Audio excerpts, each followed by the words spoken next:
बलूचिस्तान जब उठेगा, जब बलूचिस्तान में अमन होगा, जब बलूचिस्तान के लोग ये समझेंगे कि हमारा भी पाकिस्तान है, ये पाकिस्तान, इसके लिए हमें भी लड़ मरना चाहिए, क्योंकि ये पाकिस्तान हमारा भी सोचता है, हमारी बुनियादी ज़रूरियात का ये पाकिस्तान सोचता है, हमारी मुश्किलों का ये सोचता है। तो तब बलूचिस्तान के लोगों को कभी फिक्र नहीं हमें होनी चाहिए थी कि इंसर्जेंट्स आ गए हैं या ये जो तहरीक में लगे हुए हैं। मैं वैसे सोच रहा हूँ इनसे भी बात करने का, हो सकता है कि इनको पुराने ज़माने में रंजे हों और इस्तेमाल भी हों, दूसरे मुल्कों से हिंदुस्तान इनको इस्तेमाल करे इंतशार फैलाने के लिए, लेकिन अब तो वो नहीं है हालात। सबसे ज़्यादा पैकेज हमने बलूचिस्तान को इसलिए दिया कि हमारा ख्याल है कि बलूचिस्तान के लोगों से वाकई इंसाफ नहीं हुआ, वो पीछे रह गए, और बलूचिस्तान से सेंटर ने भी इंसाफ नहीं किया और बलूचिस्तान के अपने सियासतदानों ने भी उससे इंसाफ नहीं किया।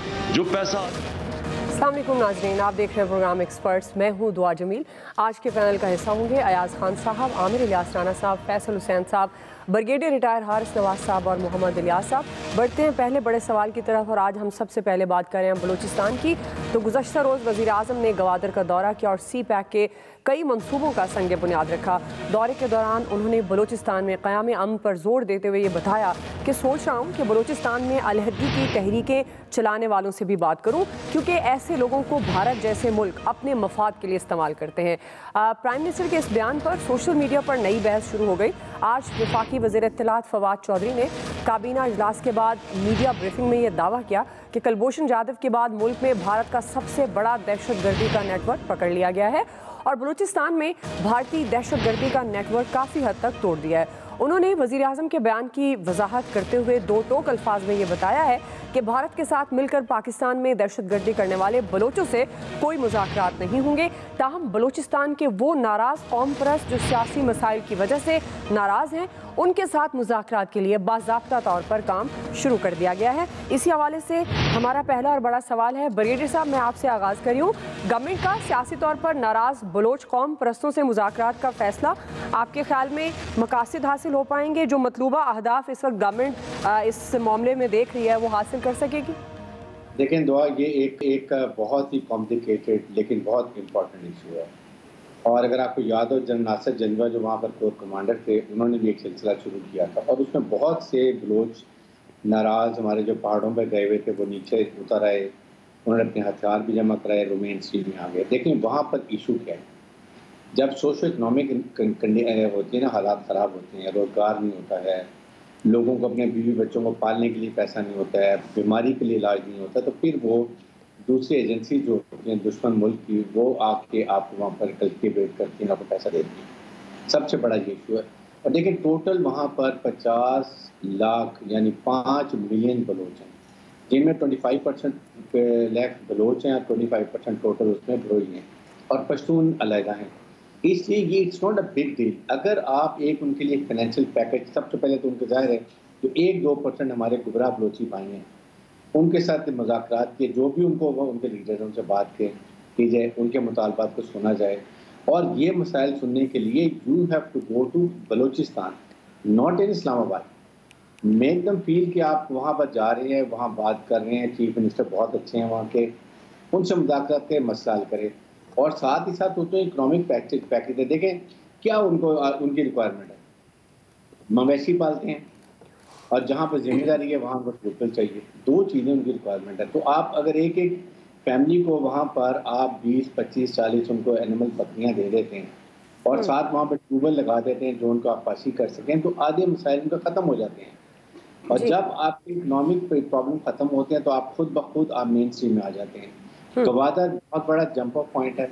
ये भी उनको ब्रीफ करने के लिए कितनी जॉब अपॉर्चुनिटीज हो चुकी हैं, मिली हैं लोगों को, और कितनी मिलेंगी, इससे वहाँ पे कितनी खुशहाली आएगी। वहाँ पर पानी नहीं था, वो पानी का अरेंजमेंट हो गया, वहाँ पर 250-300 तो बाउजर चलते, सोचें कितना पैसा लोग बना रहे थे, वो होता था।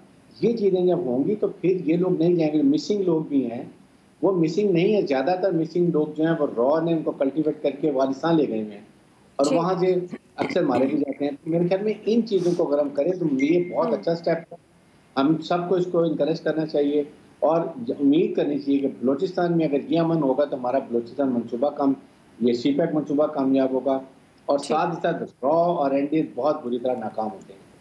जी अयाज साहब, ये बात ठीक है, पहले भी इस तरह के इनिशिएटिव्स लिए गए हैं, लेकिन वो नतीजा इसलिए नहीं उसका निकला कि ज़ाहिर है कहीं ना कहीं रुकावट आ जाती थी। ये बिल्कुल ठीक कह रहे हैं ब्रिगेडियर साहब, हथियार भी डाले, वो पहाड़ों से नीचे भी आए, लेकिन फिर जब उसमें रुकावट डलती है तो फिर ज़ाहिर है नए सिरे से आपको चीज़ें करना पड़ती हैं। अब फवाद कह रहे थे कि जो इंडिया के साथ राब्ते में उनसे नहीं करेंगे, हम बाकियों से करेंगे। बिल्कुल कहीं से इसका आगाज़ तो करना चाहिए। असल में हुआ ये कि इतना मिनरली रिच एरिया कि जब वहाँ पे हालात ख़राब हैं, क्योंकि आप सरदारों को देते रहे पैसे थ्रू आउट, सरदारों ने वहाँ पे आम आदमी पे खर्च ही नहीं किया। वो ज़ाहिर है समझते थे कि ये जो मिल रहा है ये पैसा हमारा है, और इस वजह से बलूचिस्तान की पसमानदगी बढ़ते बढ़ते इतनी बढ़ गई कि वो फिर बड़ा आसान होता है किसी बंदे को ये कहना कि देखो कि सब कुछ यहाँ से जा रहा है, गैस वहाँ से जा रही है और वहाँ के लोगों को मैसर ना हो तो वो क्या सोचेंगे। जाहिर है फिर उनको बड़ा आसान होता है उनको कि वो हथियार उठा लें और स्टेट के खिलाफ वो निकल पड़े।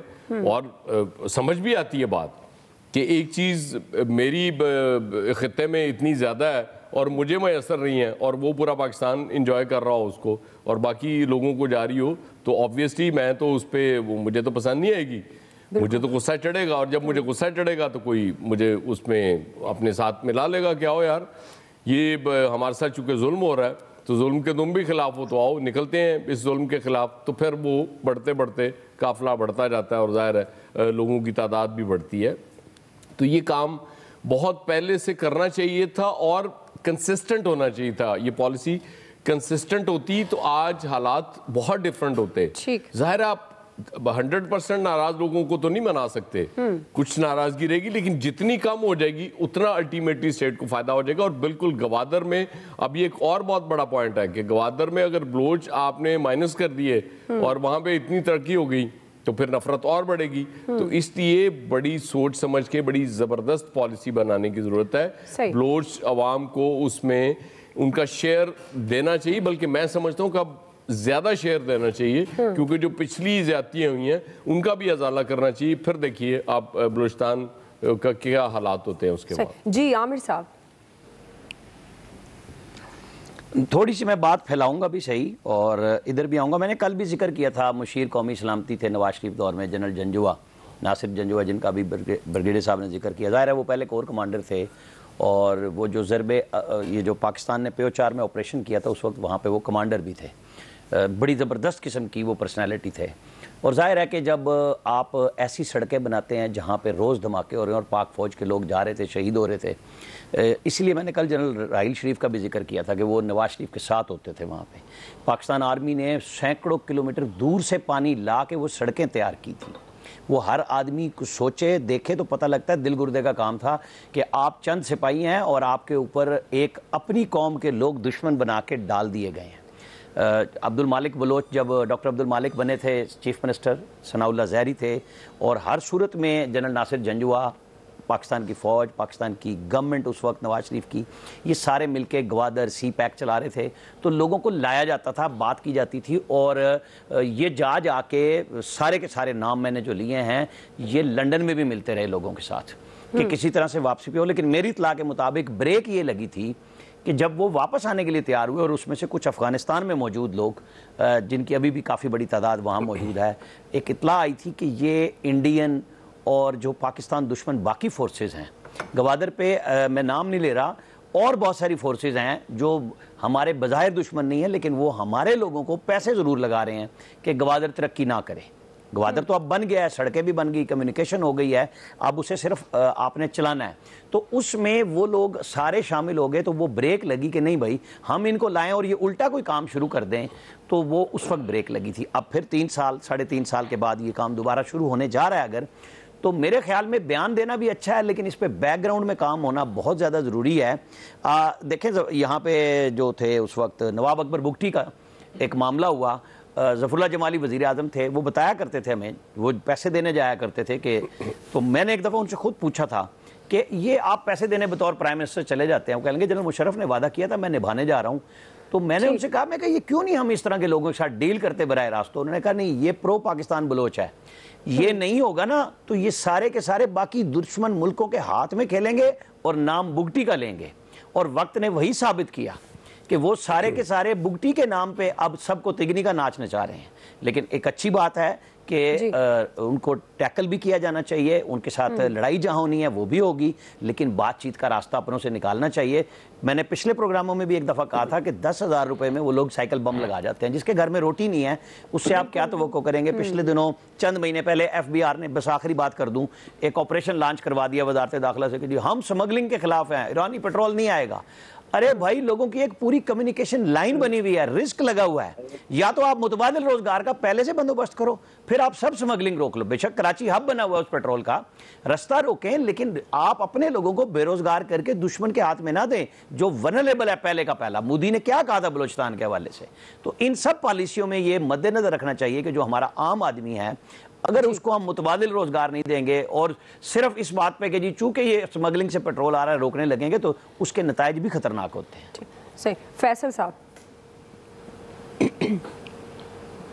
देखिए ये तो बहुत अच्छी बात है अगर ये नाराज़ बलोचों से बात हो रही है। हम तो पहले भी इस प्रोग्राम में कहते रहे कि ये सिलसिला तो बहुत पहले शुरू हो जाना चाहिए था, और सिर्फ नाराज़ बलोचों से बात नहीं होनी चाहिए, बल्कि जो हमारे KPK के नाराज़ भाई हैं, पख्तून भाई हैं, उनके साथ भी जो है वो बात होनी चाहिए। जब हम पाकिस्तानी या किसी से जो गलती हो गई है तो हमें इस रियासत को जो है अपनी माँ का किरदार अदा करना चाहिए, सबको जो है वो माफ़ कर देना चाहिए। मैं इसके साथ ये बात करूँगा कि ये कराची का जो इशू है ये भी बहुत है। इमरान खान साहब की जो पार्टी है वो कराची का जो है वो सबसे बड़ी पार्टी है। कराची का सबसे बड़ा मैंडेट जो है वो इमरान खान साहब की पार्टी के पास है। तो कराची की एक पूरी नस्ल को जो है उस पर भी ये गद्दारी का जो लेबल लगा के या तो मिसिंग पर्सन में या जेलों में या वो मुकदमात का जो है वो सामना कर रही है, इन बच्चों पर भी जो है वो नज़रसानी करना चाहिए। लेकिन जिस सिस्टम से ताल्लुक़ की बुनियाद पे उनके खिलाफ मुकदमात कायम किए गए थे या उनके खिलाफ कोई कार्रवाई की गई थी, वो सिस्टम को वो छोड़ चुके हैं। अच्छा, जो लोग मिसिंग पर्सन से बाजियाब हुए, उनमें कोई एक सिंगल मिसाल भी ऐसी सामने नहीं आई है कि उस लड़के ने या तो दोबारा असला उठाया हो या जिस सिस्टम से ताल्लुक़ की बुनियाद पर उसके खिलाफ कार्रवाई की गई थी वो सिस्टम से जाके जो है वो दोबारा जोड़ा हो। तो एक पूरी कौम पर ये इल्ज़ाम लगा देना, एक पूरी एक नस्ल पे इल्ज़ाम लगा देना, इमरान खान साहब की जो है ये जिम्मेदारी है कि इन बच्चों पे, शहर के बच्चों पर इनका मैंडेट है शहर के अंदर, इन पे भी जो है वो रहम खाएं। ये बच्चों ना तो ये पहाड़ों पे चढ़ सकते हैं, ना ये इस वक्त ये असला चला सकते हैं, ना ये सड़कें ब्लॉक करते हैं, ना ये सोशल मीडिया पे रियासत के खिलाफ या रियासती इदारों के खिलाफ जो है मुहिम चलाते हैं। तो इसलिए इनको इस बुनियाद पर नजरअंदाज कर देना कि कमज़ोर हैं, लाचार हैं, बेबस हैं, ये किसी का कुछ नहीं बिगाड़ सकते, कोई किसी के खिलाफ माहौल नहीं बना सकते, इसलिए हम इनकी बात नहीं करेंगे, ये मुनासिब जो है वो रद्द अमल नहीं है। तो ये रियासत की ये जिम्मेदारी है कि जहाँ जो बलोचों से बात कर रही है, उनके साथ रियायती पैकेज की बात कर रही है, तो इस शहर के नौजवानों के लिए भी जो है, कराची के नौजवानों के लिए भी जो है वो एक पैकेज दिया जाए और इनको भी जो है वो इनके लिए एक आम माफ़ी का ऐलान किया जाए। लेकिन जो पीपल्स पार्टी की जो एक नफरत अंगेज, एक मुतासिबाना पॉलिसी थी, उसने बहुत ज़्यादा जो है वो बददिल किया है रियासत से या हुकूमत से शहर के नौजवानों को। उस पॉलिसी को देखना होगा जो नौजवानों को दहशतगर्द बनाती है या रियासत के खिलाफ करती है। हम उस पॉलिसी की बात नहीं करते, लेकिन जो लोग उस पॉलिसी का रिएक्शन करते हैं हम उनके खिलाफ जो है कार्रवाई करते हैं। तो इन तमाम चीज़ों को देखना जो है वो बहुत ज़रूरी है। इमरान खान की जिम्मेदारी है, बल्कि उनकी फ़र्ज है कि वो कराची के नौजवानों के लिए भी जो है वो आम माफ़ी का ऐलान करें। सही जी, इलियास जी बिल्कुल जी, इसमें उनके साथ मुज़ाकरात होने चाहिए। नाराज़ बलोचों के साथ माजी में भी होते रहे लेकिन उसको मुकम्मल नहीं किया जाता रहा। लेकिन अब जो होने चाहिए मुज़ाकरात, उनके बात सुननी चाहिए, उनसे तजावीज़ लेनी चाहिए, उनसे पूछना चाहिए कि उनके क्या मसाइल हैं। लेकिन ये भी है कि जो NFC अवार्ड है, इसमें जो भी दूसरे भी हैं, रॉयल्टी जो दी जाती है उनको मुकम्मल तौर पर दी जाए, उनको लोगों को रोज़गार दिया जाए, उनको तालीम, सेहत और बुनियादी जो सहूलतियात हैं वो दी जाएँ, ताकि फिर उनके मसाइल जो लोगों के हैं बुनियादी तौर पर यही मसाइल हैं कि जी उनको हक़ नहीं मिलता, तो वो उनको जब बराबर चीज़ें दी जाएंगी, शहर के मुल्क के दूसरे सूबों के बराबर जब हक मिलेगा, तो वो फिर उनको ये नहीं होगा कि वो जी सारा हम कमाते हैं और वो खा जाते हैं। तो ऐसी जो बातें होती हैं इससे हमेशा इंतशार फैलता है। लेकिन इसको हल करने के लिए जो पॉलिसी मेकर हैं, प्राइम मिनिस्टर साहब ने अच्छा किया, उनकी बात सुनेंगे। उधर जो ज़्यादा पैकेज ऐसे दिए हैं, रोड सड़कें बनाएं और लोगों को रोज़गार मिले, और जो उनके लिए बुनियादी तौर पर जो है कि उनको उधर ही वसाइल ऐसे दिए जाएँ ताकि वो इस चीज़ पर ना आएँ, ना दूसरों के हाथों में खेलें। यही मसला है कि उनको बुनियादी तौर पर चीज़ें नहीं मिलती, गुर्बत ज़्यादा है और आबादी जो है वो ज़्यादा गुर्बत में सबसे ज़्यादा वहीं लोग ख़त गुर्बत से ज़्यादा नीचे रह रहे हैं। अगर उनको बुनियादी मसाइल उनके हल होंगे, उनको चीज़ें मिलेंगे, रोज़गार मिलेगा और उनके तरक्याती काम होंगे, तो उनको फिर इस तरह की कोई चीज़ की ज़रूरत नहीं है। लेकिन सबसे पहले इस वक्त जो माजी में है कि वो जो नाराज़ हुए थे उनके साथ बैठ के मुज़ाकरात करना, ये सबसे बड़ी बात है कि मुज़ाकरात करें। प्राइम मिनिस्टर साहब जब अपोजिशन में थे वो कहते थे कि मैं इनके साथ बैठ के ख़ुद बातचीत करूँगा, और माजी में भी हुई बातचीत, ना सिर्फ पाकिस्तान में बल्कि बाहर भी करते रहे। लेकिन अब ज़रूरत है कि इन मसाइल का हल के लिए इनके साथ बैठ के मुज़ाकरात करें, तमाम जो ग्रुप्स हैं उनके साथ बैठ के उनके हल करें, उनके मसाइल, उनकी चीज़ें वगैरह जो हैं, उनकी बुनियादी सहूलियात वो फराहम की जाएँ, तो उनके बच्चों को रोज़गार मिले, उनके बच्चों को तालीम मिले, सेहत की सहूलत मिले, तो फिर कोई मसला नहीं है। ठीक है जी, बिल्कुल जी, मुज़ाकरात होने, ज़ाहिर है बातचीत का रास्ता बंद नहीं होना चाहिए। एक अच्छा आगाज़ है जो गवर्नमेंट करने जा रही है, और इस तरह से जो बलूचिस्तान की महरूमियाँ हैं, जो वहाँ के नाराज़ बलोचों को लगती हैं, उनका भी और उनके जो मसाइल हैं वो भी हल हो सकते हैं। सिर्फ मुज़ाकरात ही वाहिद रास्ता है।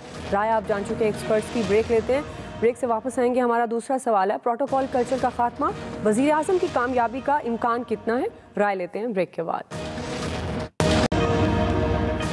वेलकम बैक नाज़रीन। वीआईपी कल्चर की अगर बात करें तो प्राइम मिनिस्टर इमरान खान ने इलेक्शन जीतने के बाद अपनी पहली तकरीर में वीआईपी कल्चर ख़त्म करने का ऐलान किया था, और उसके बाद कई मौक़ों पर वो प्रोटोकॉल ख़त्म करने का मुसलसल दावा करते आ रहे हैं। और इसी सिलसिले में एक किफ़ायतशारी मुहिम भी चलाई गई।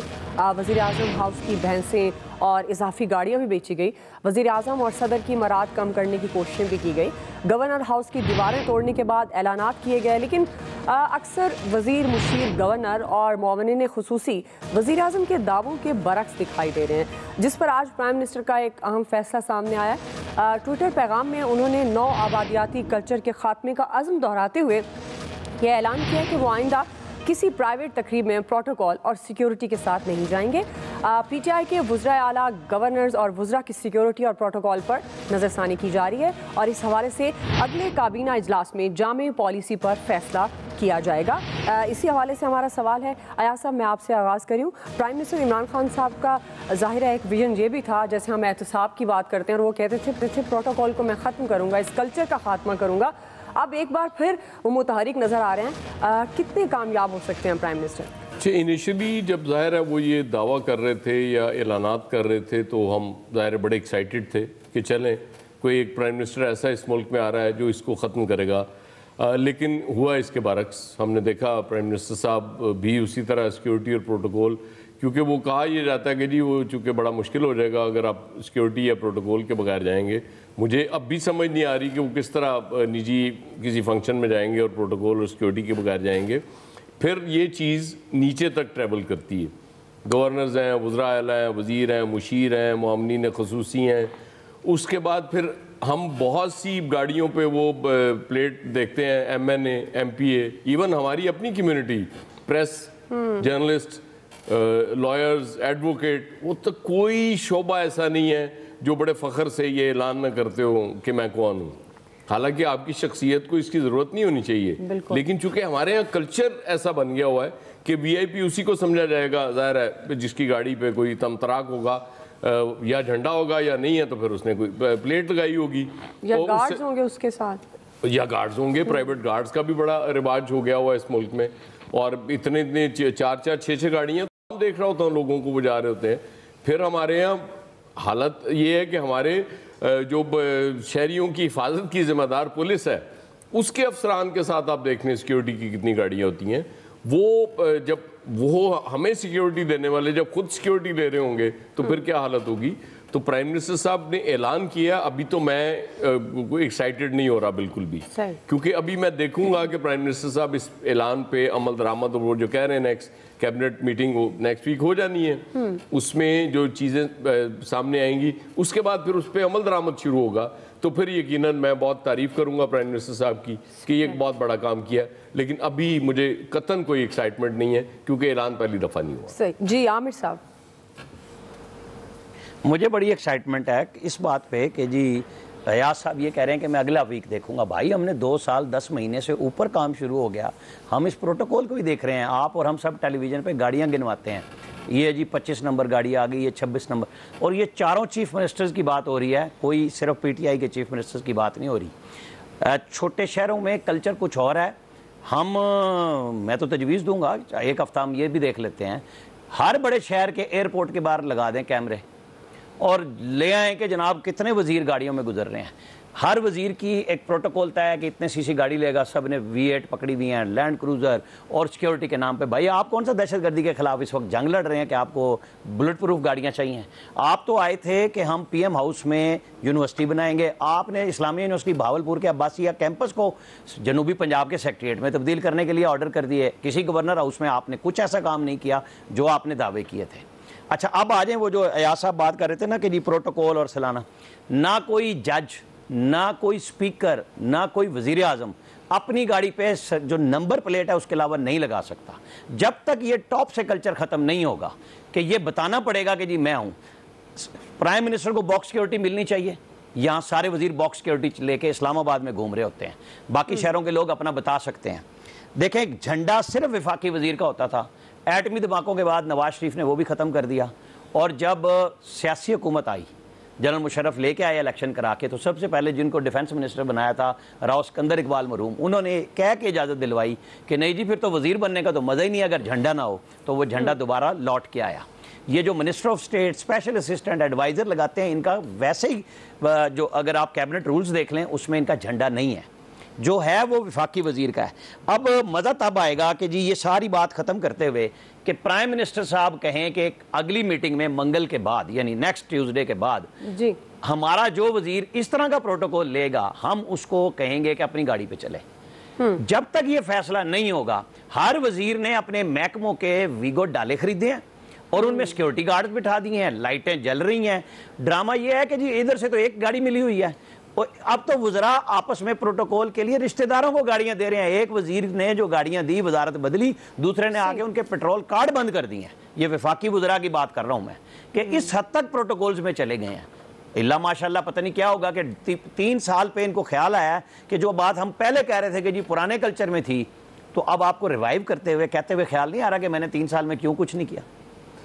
जी इलियास साहब, देखिए जब प्राइम मिनिस्टर साहब आए थे उन्होंने ऐलान तो किया था कि प्रोटोकॉल का ख़त्म होगा, कफ़ायत जारी की जाएगी, लेकिन यहाँ देखें सूरत हाल वो उस तरह ही है जितनी जो पार्लिमानी कमेटी के जो मेंबरान हैं, MPAs वगैरह हैं, उनके पास भी गाड़ियाँ हैं और वो डिमांड करते हैं कि नई गाड़ियाँ दी जाएँ उनको जो पूल में से। और इसके अलावा जो वज़रा हैं वो देख लें, वीको डायले साथ में रखे, गनमैन साथ में रखे, कहीं जाते हैं वो बिल्कुल उसी तरह सेम प्रोटोकॉल चल रहा है और कोई उनको रोक टोक नहीं है। जहाँ भी जाते हैं तो देखते हैं, आप देख लें जो गर्मी है आजकल, तो जिनका जो प्रोटोकॉल के साथ गुजरती हैं गाड़ियाँ, लोगों को कई मिनट इंतज़ार करना पड़ता है, इशारों पर गर्मी में खड़े रहना पड़ता है और वही उसी तरह बोलते हैं कि जी कहाँ प्रोटोकॉल ख़त्म हुआ, और ट्रैफिक को रोकना पड़ता है और उसी तरह माल रोड पर उसी तरह गुजर रहे होते हैं। तो ये जो सूरत हाल है, प्राइम मिनिस्टर साहब ने नोटिस लिया, अब देखें इस पर क्या होता है। अमल दरामद होता है, पंजाब में भी होना चाहिए, ज़रूरी है, क्योंकि लोग बहुत तंग हैं जिनका जो रुक जाते हैं माल रोड पर या किसी जगह ट्रैफिक पर, नहर पर, उनको पता चलता है कि गर्मी में किस तरह खड़े होते हैं। वो तो आते हैं मज़ेदार, गाड़ी में बैठे, AC लगा हुआ है, वो आराम से गुजर जाते हैं। 2 मिनट 4 मिनट 5 मिनट पहले गाड़ी रोक दी जाती है। तो ये सूरत हाल ख़त्म होनी चाहिए। जिस तरह भी है कि जब गाड़ियाँ मिलती हैं तो उनको जो भी है 1000 cc 1300 cc जो भी गाड़ी मिलती है वो मिलनी चाहिए। यहाँ तो वीगो डाले मिले हुए सब उसी तरह प्रोटोकॉल, अखराजात कौन, पेट्रोल कौन बर्दाश्त करती है? गवर्नमेंट बर्दाश्त करती है। और गवर्नमेंट कहाँ से लेती है? आवाम से, टैक्सों से। सही, आवाम तो दोनों सूरत में पिसते, महंगाई में भी और टैक्सों में भी। ठीक जी, फैसल साहब। देखिए, ये हमने मोहम्मद खान जोनेजो साहब की जब वज़ीर आज़म थे, बहुत ही शरीफ और नस्तालिक किस्म के वो आदमी थे।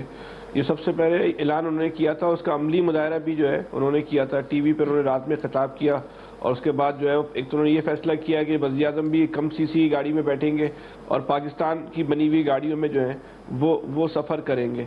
लेकिन वो मोहम्मद खान जुनीजो के दौर तक ही शायद उस पर अमल हुआ और उसके बाद से तो फिर ये देखने में ही हमें कभी नहीं आया। लेकिन सिक्योरिटी, प्रोटोकॉल और लग्जरी लाइफ, इन तीनों का जो है ना वो फ़र्क ही ख़त्म हो चुका। हमें अभी याद नहीं पड़ता कि हमने अपनी ज़िंदगी में कभी देखा हो आज से 5 साल पहले या 10 साल पहले कि 17 ग्रेड का अफसर जो है वो 3000 सीसी की जो है गाड़ी में जो है सफ़र करता है। 17 ग्रेड के अफसर को 3000 सीसी की सरकारी गाड़ियाँ मिली हुई। पहले SSP लेवल का जो अफसर भी होता था तो वो पुलिस मोबाइल में जो है वो सफ़र कर रहा होता था। लेकिन अब पुलिस अफसर जो SP और DSP लेवल के अफसर हैं वो प्राडो से कम पे जो है बात नहीं करते और वो सरकारी गाड़ियां उनको मिली हुई है, किस हैसियत में मिली हुई है, किस कानून के ज़ाब्ते के तहत मिली हुई है, ये भी एक सवाल है। कौन सा 17 ग्रेड का अफसर है जिसके बाद 2000 सीसी से जो है कम की जो है वो गाड़ी है? बड़ी यानी कि हैरत अंगेज बात है। अब ये देखें कि पिछले दिनों एक फुटेज वायरल हुई कि गवर्नर सिंध साहब जो है हमारे तहरीक इंसाफ की, जिन्होंने पूरा इलेक्शन जो है प्रोटोकॉल के खिलाफ और लग्जरी लाइफ के खिलाफ जो है कैंपेन चला के जीता,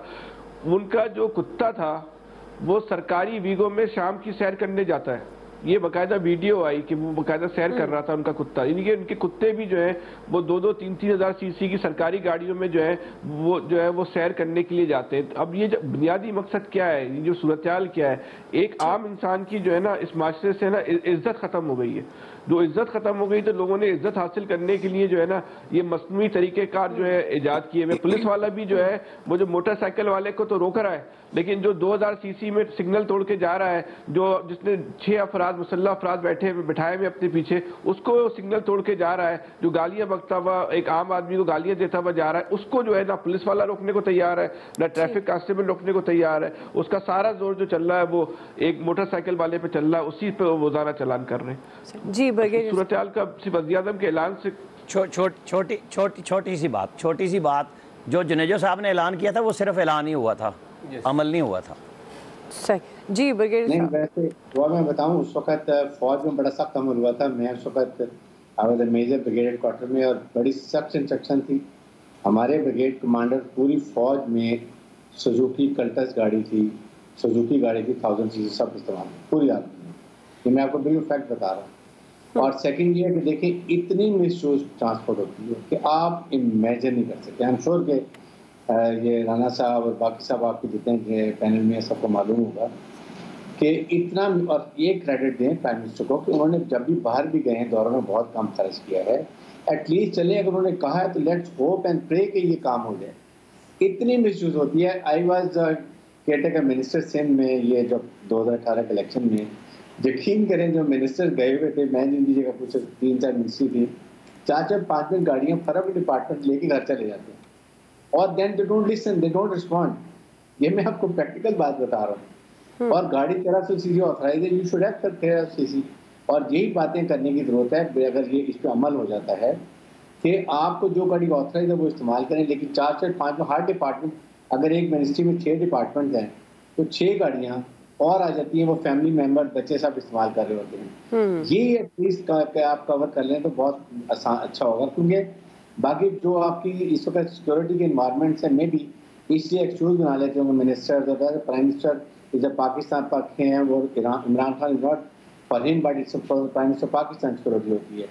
उसमें जो भी मिनिमम हो सकता है वो करना चाहिए, लेकिन डेफिनेटली इसकी रिक्वायरमेंट है। ठीक है, आप इमेजिन नहीं कर सकते कितना मिसयूज पेट्रोल और गाड़ियाँ होती हैं और वो फैमिली सब इस्तेमाल करते हैं। It's a good step, let's hope and we pray that he gets successful. सही जी, आपका पॉइंट ऑफ ब्रेक ले रहे हैं। ब्रेक से वापस आएंगे। दूसरा सवाल हमारा है, अफगान तालिबान की बर्क रफ्तार पेशकदमी, मुस्तकबिल का नक्शा क्या होगा? राय लेंगे ब्रेक के बाद।